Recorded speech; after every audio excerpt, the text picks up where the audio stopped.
A new program called Rescue to Service is all about people saving dogs and dogs saving people. Joanne Turnbull and Jean Williams have all the details for us. Ladies, thank you so much for joining us again. Thanks. Thank you. you. Of course, we have to say hello to Blaze, Yeah. who has visited us before. So, Jean, kind of tell us again who Blaze is and what he kind of represents today. Blaze is adopted through Arizona Greyhound Rescue. We had started a program of picking out greyhounds that would be service dogs.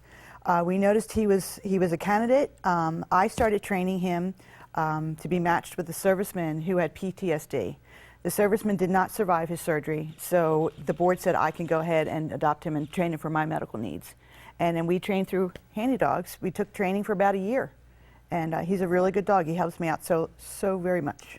Well, and the last time he was on, we were saying he had a cap and gown on, and I do remember that. That's kind of hard to forget. Yeah, because he just graduated. Exactly. Yeah. And so now, you know, he's well beyond his graduation. And so now we have a whole new program. And tell me a little bit about this.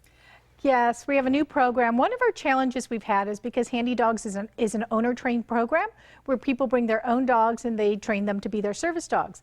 We had a lot of people contacting us saying, I want to do this, but I don't have a right dog. So how can you help me? And we didn't have a good solution for that. And so we wanted to partner with other animal welfare organizations such as Arizona Greyhound Rescue, the Humane Society, and Pima Animal Care Center are who our founding partners are. And what we're doing is we're looking to find dogs that are coming through the shelter system that need a forever home, but look like they have potential to become a service dog. Genius. That is genius. So then what do foster homes kind of need to do for this program? Yeah, so when we identify the dogs, we'll evaluate them. The first thing they're going to do is they're going to live in a foster home. And foster families are going to start the training, and it's core skills. Being able to do loose leash walking, sit, down, stay, things like that. They'll live in their home for at least 2 months, and then we'll reevaluate the dog to see if we still think it has potential to learn skills necessary to be a service dog and have the appropriate temperament to be able to go out into public places such as restaurants, stores that don't allow pets, things like that.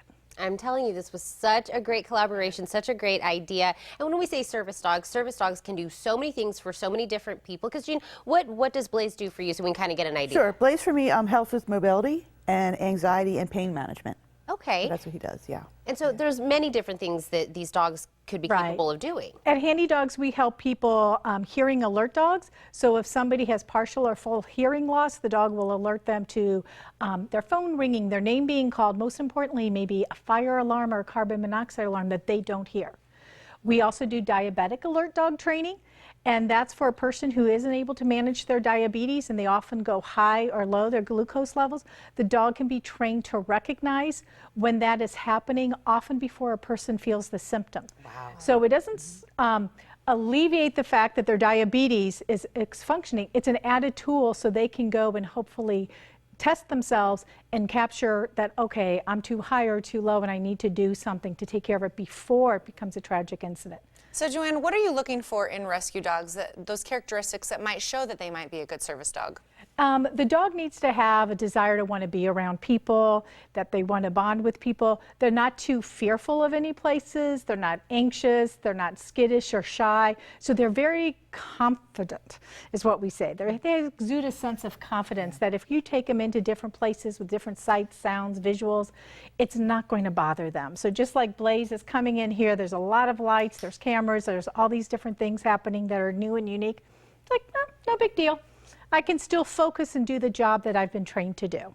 I think that's amazing, and I know we need, you know, as many foster homes as we can to make this great collaboration work. Yes. So in just a moment, I'm going to tell everybody how they can sign up for this information session, and this is just basically getting information, seeing if you're the right home to kind of be that middleman, right? Exactly. We just wanted, the first step in this whole new program is to try to find people who are willing to foster the dogs, begin the training, and so we're having the information session so they can learn more about it. Awesome. I've got all those details in just a moment. And you know what? Really teaching your dogs the whole sit and stay, that's so much fun. And, you know, I love doing that, you know, with our own pets. So I think this, again, genius idea. Ladies, thank you so much for coming. Thank you, Blaze.